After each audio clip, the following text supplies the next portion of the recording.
Kada pogledate u prostranstvo svemira ili proučavate složenost jedne stanice, vidite li ruku inteligentnog stvoritelja? Zamislite svemir, golem tapiseriju isprepletenu galaksijama, zvijezdama i planetima. Svaki element od najmanjeg atoma do najveće maglice složeno je povezan i savršeno smješten. A sad, razmislite o Zemlji, našem vlastitom plavom dragulju u kozmosu, koji vrvi od života, raznolikosti i ljepote.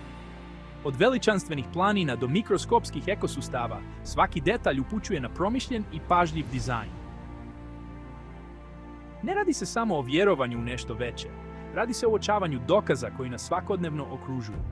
Preciznost u kaosu prirode, red u njezinoj slučajnosti, sve upućuje na majstora dizajnera.